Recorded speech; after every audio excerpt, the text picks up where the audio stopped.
Down syndrome এটা ট্রাইসোমি 21 নামেও পরিচিত। এটি একটি জেনেটিক রোগ যেখানে 21 ক্রোমোজোমে আরেকটি অতিরিক্ত ক্রোমোজোম বিদ্যমান।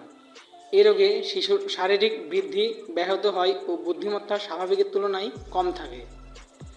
ডাউন সিনড্রোমে আক্রান্ত প্রাপ্তবয়স্ক তরুণের গড় আইকিউ 50, যা 8 থেকে 9 বছরের সুস্থ শিশুর সমান। আক্রান্ত শিশুর পিতামাতা জেনেটিকভাবে স্বাভাবিক থাকে। অতিরিক্ত ক্রোমোজোমের ঘটনা দৈবক্রমে ঘটে থাকে।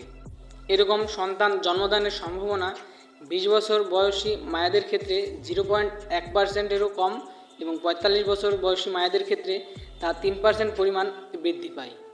এই সম্ভাবনার উপর প্রভাব ফেলতে পারে এরকম আচরণগত কার্যক্রম বা পরিবেশগত বিষয়বলী সম্পর্কে জানা যায়নি।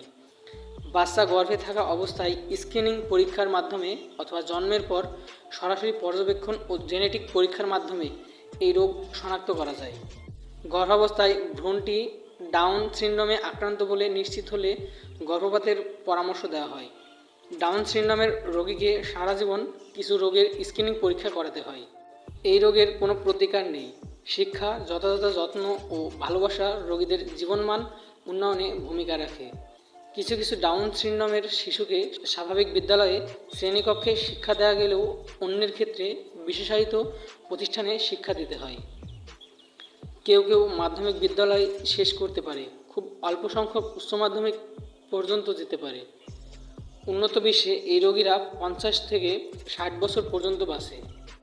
ডাউন সিনড্রোমে আক্রান্ত ব্যক্তিদের এই শারীরিক বৈশিষ্ট্যগুলো থাকতে পারে: একটি ছোট চিবুক, অ্যাপিক্যান্থিক ভাঁজ, নিম্ন পেশির স্তর, একটি সমতল অনুনাসিক সেতু, তালুর একক ক্রিজ এবং একটি প্রসারিত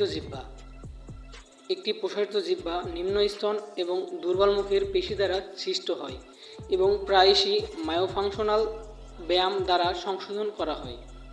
কিছু বৈশিষ্ট্যযুক্ত শ্বাসনালীর বৈশিষ্ট্য ডাউন সিনড্রোমে আক্রান্তদের প্রায় অর্ধেকের মধ্যে অবস্ট্রাকটিভ স্লিপ অ্যাপনিয়া হতে পারে।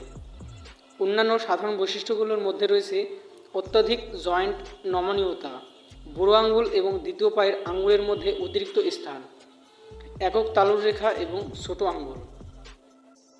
ক্রোমোজোম সংক্রান্ত রোগের মধ্যে ডাউন সিনড্রোম প্রথম সারির একটি রোগ। প্রতি বছর জন্মগ্রহণকারী 1000 শিশুর মধ্যে একজন শিশু ডাউন সিনড্রোম নিয়ে জন্মায়। 2013 সালে ডাউন সিনড্রোমের রোগী ছিল প্রায় 8.5 মিলিয়ন এবং মৃত্যুবরণ করে 27,000 জন, যেখানে 1990 সালে মারা গিয়েছিল 43,000 জন।